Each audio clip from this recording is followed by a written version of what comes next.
Hello and welcome back to Tarotzahara.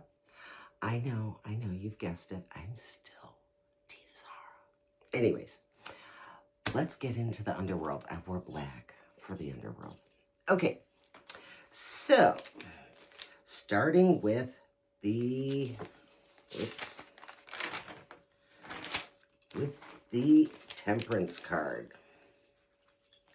which is card number 14, numerical value of 60. See how she's got 1 foot on land and 1 foot in the water? And she's tossing some sort of liquid back and forth between the two. Okay, so Temperance is ruled by the planet Jupiter. Astrological sign would be Sag. And the physical location is the thighs or the liver. Temperance is a moderator. It is sort of the moderation. I think I'm up too high. Okay. It's sort of moderating excesses or tempering, sort of like when you have to temper something in cooking, right? And so she kind of tosses stuff back and forth until things are harmonized and well blended. She appears when there's a need for tempering excesses or mediating opposing forces. This card is very much a card of health and well-being.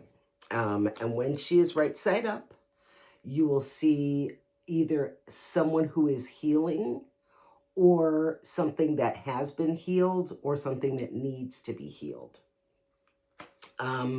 She is about equilibrium and harmony and sanity and serenity. Certainly forgiveness falls under the card of Temperance. I would say forgiveness, for me, forgiveness is really what strikes me the closest to my heart with the Temperance card is forgiveness. And so she'll come up when someone is successfully recovering from physical, mental, or an addictive disorder. I'm going to skip all that stuff. Okay, and so she will come up to temper incompatible situations, incompatible unions, unfortunate circumstances, etc. When she is reversed,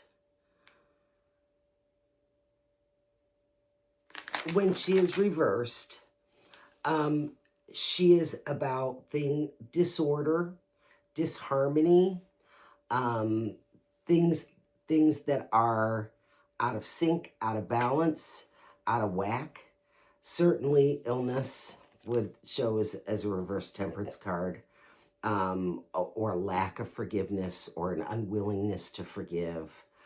Something like that would be the Temperance card reversed. She's pretty straightforward. She's not one of the real, what's the word I want? She's not one of the more complicated cards. She's pretty straightforward, and she is kind of an angel, you know. It's a pretty card.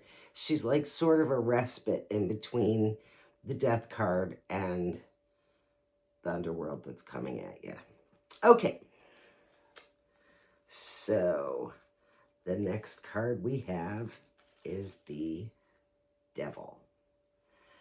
The Devil, I love this Devil because I like the fly on it, because I hate flies and they're like Satan. I don't know. Just I hate flies. Anyways, the Devil card is card number 15, numerical value of 70. Planetary association is absolutely Saturn. Astrological sign would be Capricorn. And it has specific connection to the eyes and the knees. The Devil is learning your lessons the hard way. Saturn, it's ruling, you know, it rules Saturn. Saturn is the taskmaster. It makes you learn everything the long way, the hard way, the right way. Think back to your Saturn return, which would have been roughly between your 28th and your 30th birthdays, right?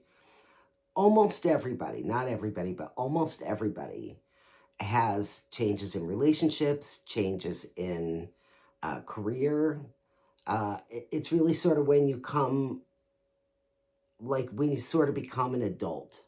I mean, you're an adult technically at 21, but it starts getting more serious after 28.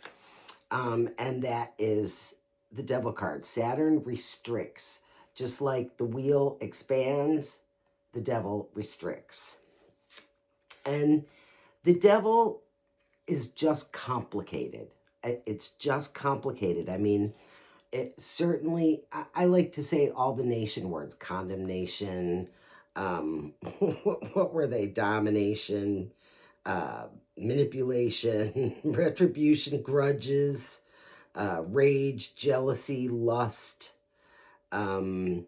anger, rage, violence, sexual overstimulation. It's definitely a lusty card. It's, it can, I mean, this is your lusty card. You've got the nitwit sex in the Fool, and you've got the very planned and coordinated sex in the Magician.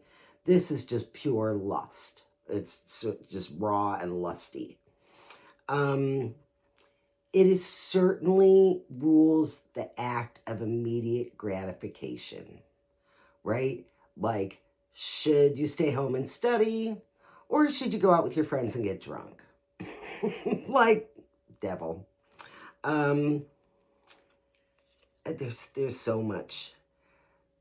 Whatever, if you try and act on that sort of like immediate gratification thing, especially in a Saturn transit, which, Saturn transits show as the devil, you're gonna pay for that. You're just gonna pay for that. It's not gonna be pretty.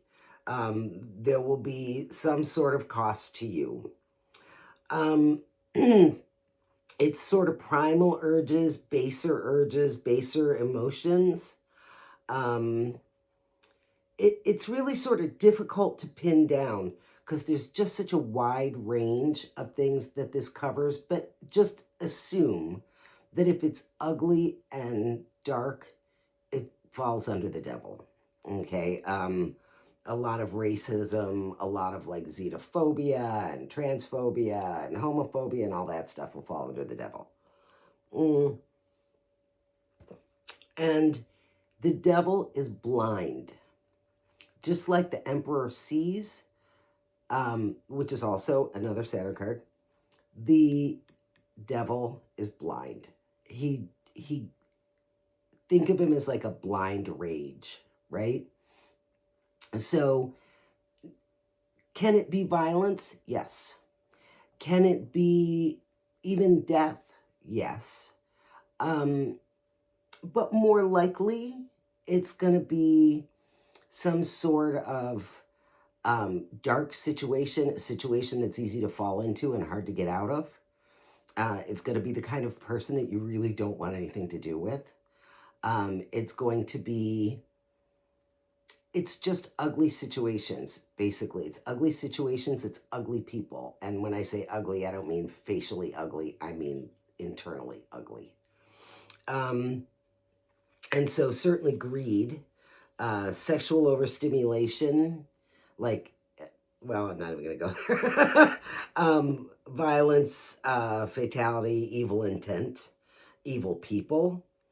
It could be actual like problems with the eyes, or it can be sort of a metaphoric blindness. Like it's right in front of your face and you just won't accept it. You just refuse to see what's in front of your face.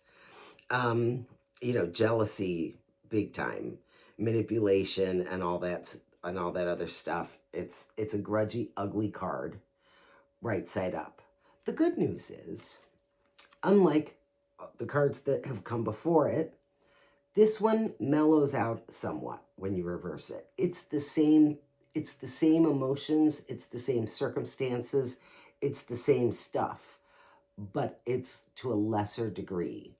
And so in a situation like this where, you know, in one position it's strong and in another, like dignified, it's strong, and ill-dignified, it's weaker, you got to always take into consideration that the presence of a reverse card is still more significant than the absence of it would have been. So, you know, let's say, you know, a person has a bias. It's not an outright bigotry, but it's a bias, right? That it's significant enough that it pulls the devil, but it's not significant enough that it pulls the devil right side up. So that makes this one a little bit more comfortable when you reverse it, except that what's really kind of funny is when you reverse it, the pentagram is right side up. When you do it this way, it's upside down. So that's kind of the way I always remember it, is, you know, the reverse pentagram is like satanic, icky stuff. And, you know, a reversed pentagram is not any of those things. Okay, this is the devil. Don't freak out whenever you see the devil. There are some good uses for the devil. Weight loss, restriction, right?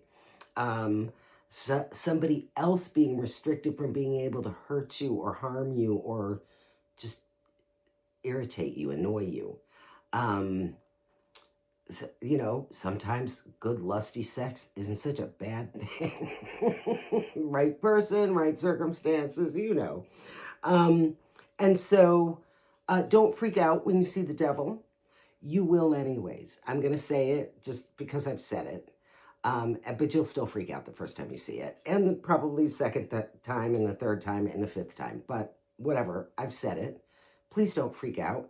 It's generally not a freak out situation when you're reading for yourself.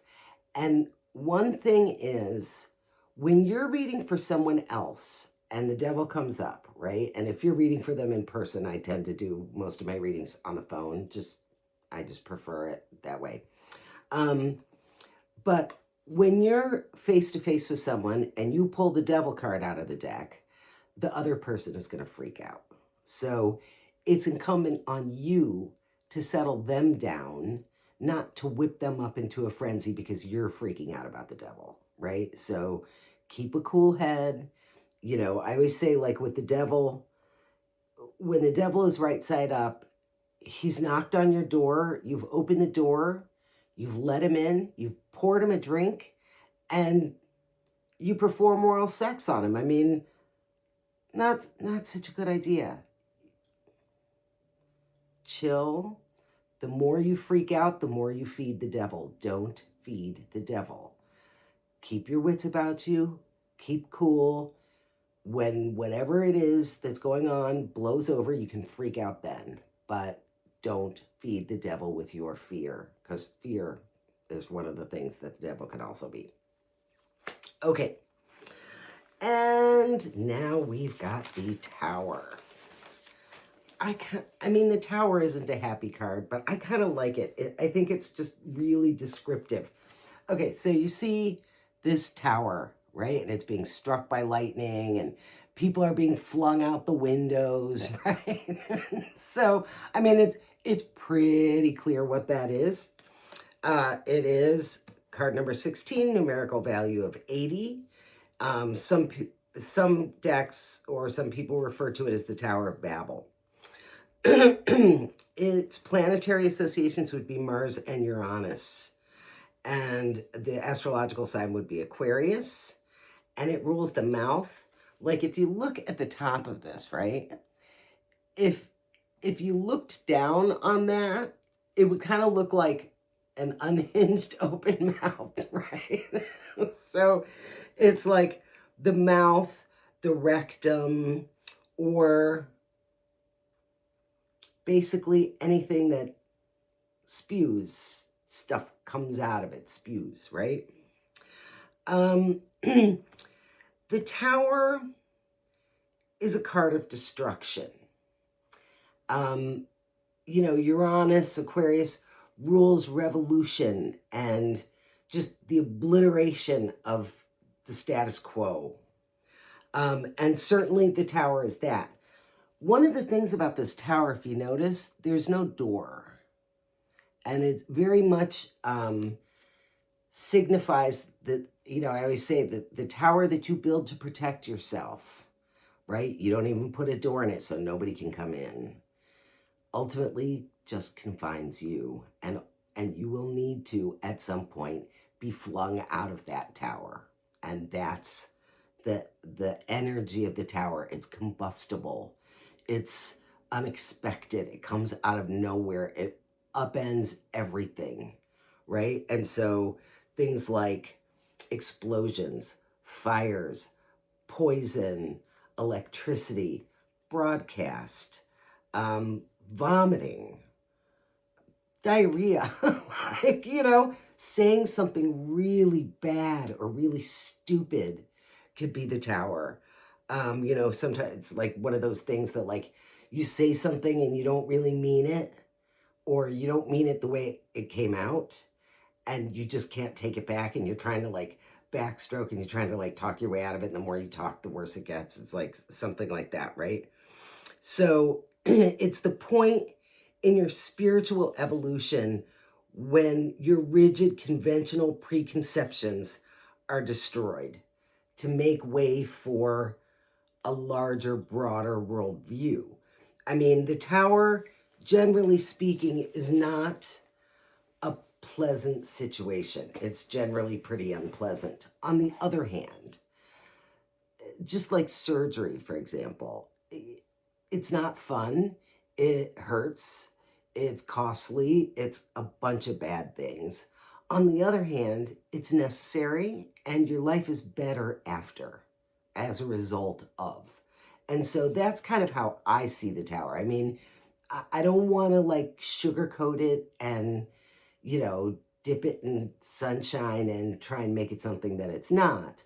On the other hand, I'm not I'm not giving all of my power to this tower.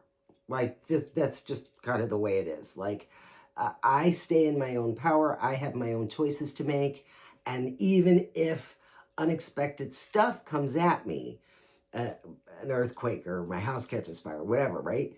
Even if something unexpected comes at me, I still don't have to feed it. I don't have to, like, fall apart and just, like, splay out because something came in and disrupted my life. Maybe my life wasn't that great to begin with. Maybe I thought it was fine and don't realize until the tower that it really wasn't fine all along. I just didn't get it. That would certainly be the case in abusive relationships, for example. Any kind of an abusive relationship, whether you have an abusive boss, an abusive mate, an abusive child, parent, whatever. You may not realize that it's abusive, or you may not have seen the abuse coming. And then it comes at you. And so it's like this sudden, unexpected upheaval, like, oh my God, right? But but at the same time, it brought the truth out.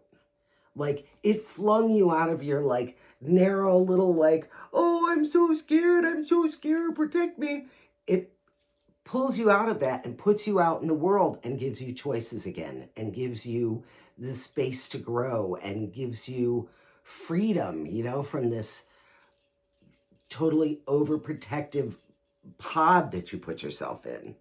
And so it does leave room for a new and better worldview when all is said and done. Yes, and new beginnings will generally come after a tower, right? It's certainly sudden and unexpected. That's critical. Calamities will show as the tower. That doesn't mean that every time you see the tower, it's a calamity. It just means that if there's a calamity, it will show as the tower. Not all dogs are poodles, but all poodles are dogs. One of those, right? It could be for the highest good, and it may even be for the highest good immediately, right?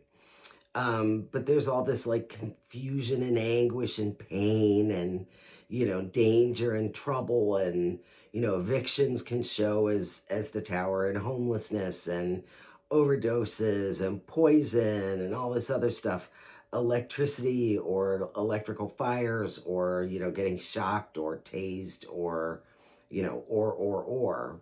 I remember during the 93 earthquake in LA, I was pulling my cards for the weekend on Friday night, and I saw this tower, and I was like, "Ooh, I know that's going to be a bad tower. That's not going to be a good tower. I know it." And first, uh, my roommate uh, hit his girlfriend. I mean, he punched her, and she fell and broke her tooth. I mean, just busted her whole mouth open and whatever. Or he was an ex roommate. He wasn't currently my roommate, and I came and just threw her in my car and said, "Let's go. You can stay at my house for as long as you don't talk to him. The minute you start talking about getting back together with him again, you're out. Like, I'll cover you financially and everything, but I'm not going to deal with the back and forth thing. And no, you want to do an abusive relationship, you're on your own. I'm not going to help you with that." And again, with the tower, when it's reversed, it's not as bad as when it's right side up. Same with the devil. So it would still be something unexpected. It would still be, shocking to the system, but it won't be as bad. It won't be as shocking. The only thing that's besides the sort of liberation aspect of the tower would be broadcast, and so anything that's broadcast over airwaves, so that would be like radio, telephone, internet, anything like that would show us the tower. But again, reversed, it's just a weaker version of the right side up. And so if you got to get the tower, aim for the reverse tower. Like, not that you have any say in the matter, but you know what I'm saying. Okay, and then the next card we have is the Star. The Star is the first little bit of light as the Fool starts to pull out of the underworld, right? It's the least amount of light. It's the stars, right? It's card number 90. I'm sorry, card number 17, numerical value of 90. Its planetary associations would be Venus and Uranus, though mostly Uranus, which the tower is also Uranus, but they're very different sort of forms of Uranus energy.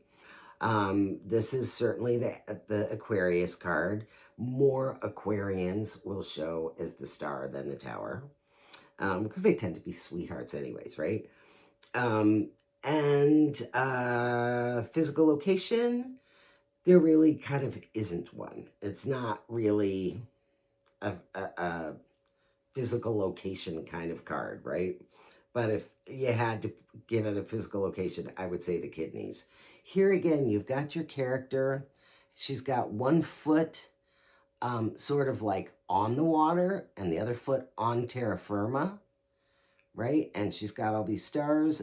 She's got the star above her. She's got the stars around her. And she's gentle. She's beautiful. She's mild. She's sweet. Okay. The Star is like, it's very mental. Again, think Aquarius, right? It's very mental. It's flashes of inspiration. It's premonitions. It's epiphanies. It's, a vivid daydream or a deja vu could show as the Star. Meditation falls under the Star. Let's see.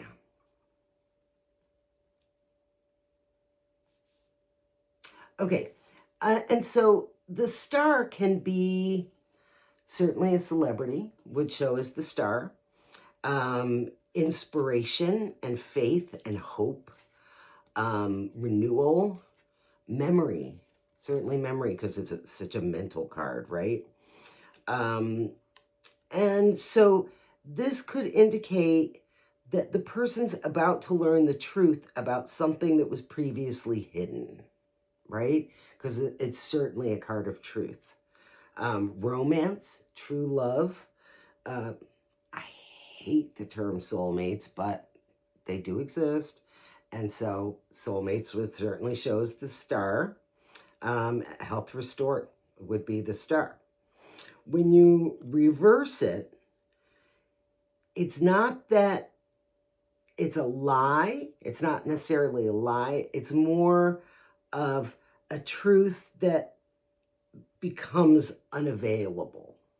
Remember, in tarot, you've got all kinds of different different indications, different variations on lack of truth, lie, uh, things that are hidden, things that are lied about, things that are deceitful, things that are camouflaged, whatever. Whenever you see a belly button, see you can see her belly button, and whenever you see a naked character, that's always going to be the truth, is, you know, the naked truth, right? And so when she is reversed, it would be, you know, the unavailable truth. It would be loss of faith. It would be a loss of hope. It could be a loss of memory. Um, it can be a loss of material things, but not usually.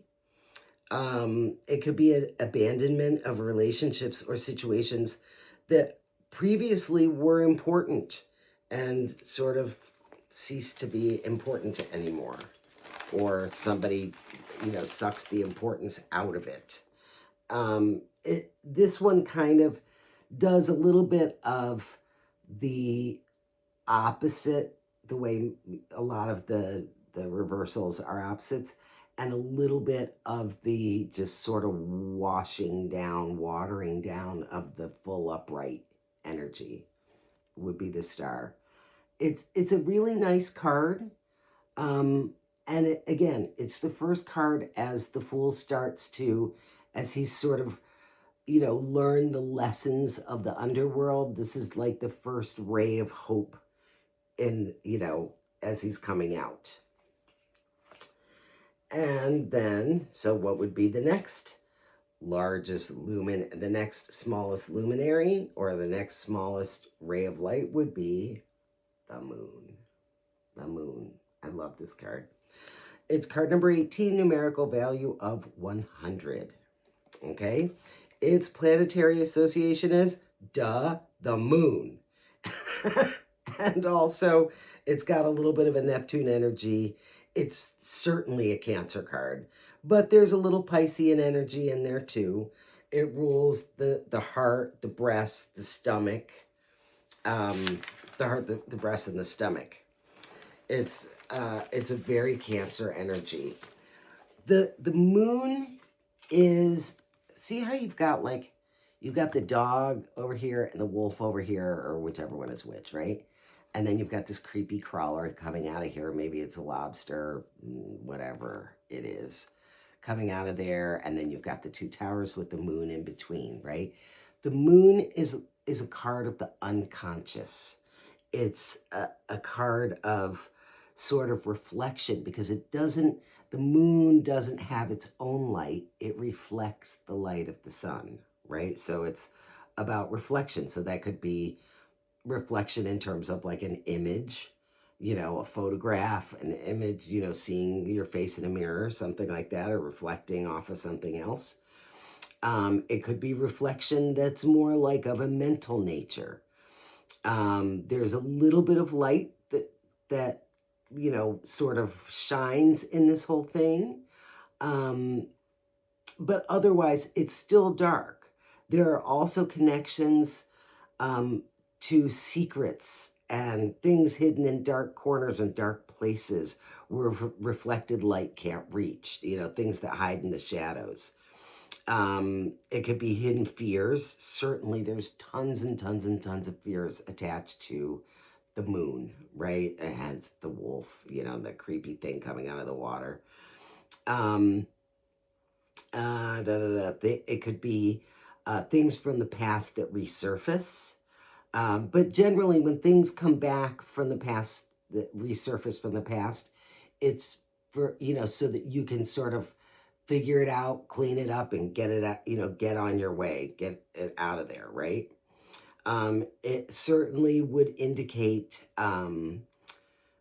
sleep, dreaming is the moon. It's certainly a sort of very maternal. It's got that sort of maternal vibe and sympathy.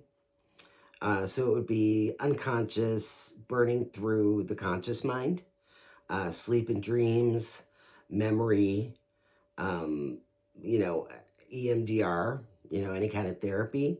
EMDR especially, I think, especially EMDR. I don't know if you know about EMDR. It's eye movement. What is it? Yeah, eye movement desensitization and reprogramming or something. It's trauma treatment. My dad's a shrink. I learned all this stuff.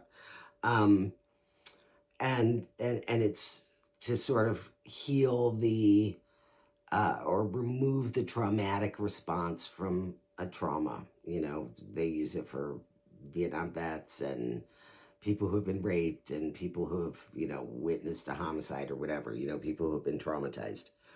Um, and and certainly that whole thing about hidden enemies and illusions and uncertainty and and danger, things that lurk in the shadows.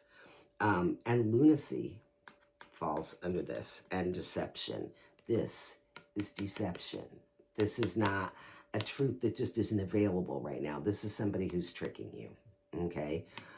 For myself, whenever somebody's cheating on me, I get the moon. Like, and I have a knack with all my 12th house. I have such a knack for cheating dogs.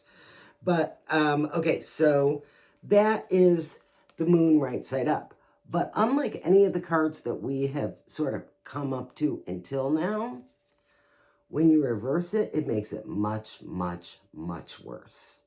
I mean, it's not, it can have some really nice things about it right side up. If you have a really important dream or a prophetic dream or, fond memories or something like that, could fall under it right side up. But reversed, it's just creepy. It's people sneaking around behind your back. It's people lying to you. It's people tricking you. It's people, um, it's people that you can't trust. It's people, someone's casing your house. Someone's stalking you. Something like that. It's a very dangerous card reversed. It is not a good card reversed. If there was going to be a card to freak out over, moon reversed would be it. I mean, that's the one that still makes me a little bit like, ooh, when I get it, I'm like, I don't want to see that.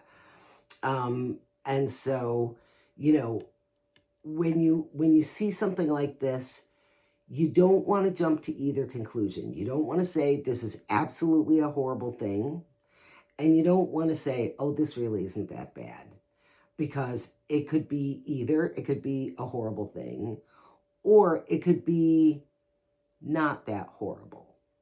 But you don't want to, again, you don't want to put sugar on it and sprinkles and honey and try and make it something pretty, like these people that, these tarot readers that like do everything all happy, happy, joy, joy. Life isn't always happy, happy, joy, joy. There are a lot of miserable, awful things about being alive, and there are some wonderful things about being alive.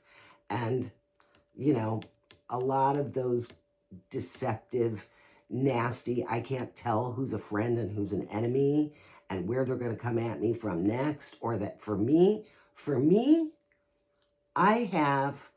I just have this unerring thing about when someone has been in my stuff. If someone's been in my room, if someone's been in my house, if somebody's been in my car, whatever, I will walk in my house and go like, I see no sign of a break-in. I see nothing out of place, but I know, sure as I'm sitting here, somebody's been in my house that I didn't let in. There's something not right here. I can feel it, right? It's stuff like that, it's that sort of creepy crawly kind of stuff like that. That creepy thing coming out of the water, like water always in dreams and in tarot represents the unconscious or emotions, sort of early childhood upbringing kind of stuff, the things that your parents instill in you, that you just never really shake, you know. There are some people who are, you know, brought up in sort of fundamentalist religious families, right? And generally speaking, people will go either all the way to that side. They will stick with their parents' values and they will stay fundamentalist religion themselves, or they will go all the way to the other side and they'll go into some kind of hedonistic stuff, or, you know, drugs and alcohol, or, you know, life of crime, whatever. Because that early childhood upbringing never leaves you. Whether you rebel against it, whether you eschew it, whatever, it's still stuck in there somewhere. And the opposite of love is not hate, it's indifference. So the only way you're really going to escape that early childhood upbringing is to have it resurface, right? It comes back into your life, and then you desensitize to it.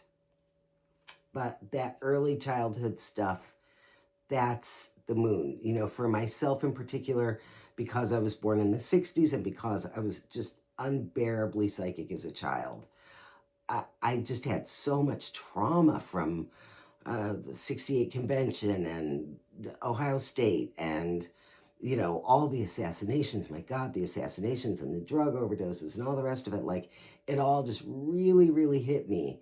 And so this moon always scares me, like, oh God, do I have to be afraid to sleep again? Like, if I go to sleep, am I going to wake up screaming? Am I going to wake up like just freaked out about something that I can't put my finger on, but I know is really, really wrong and I'm going to find out about in the morning? Like, you know, it's this kind of thing, you know, nightmares, dreams. They're out to get you. They're just deceiving you. Okay. That's about all the bad news I want to give you guys for one day. Next time, we will get into the next in the series of luminaries as you start to surface from the underworld. Again, if you enjoyed this, if you learned anything interesting, please like, subscribe, share, all that good stuff. And I will see you next time. And pull your cards, pull your cards, pull your cards. Write your notes, write your notes, write your notes. And then type your notes, type your notes, type your notes. Get that stuff drilled in. And I hope you're reading your Book of Tokens, because the Book of Tokens is the moon. It's going into your unconscious. So until we meet again, hasta la vista.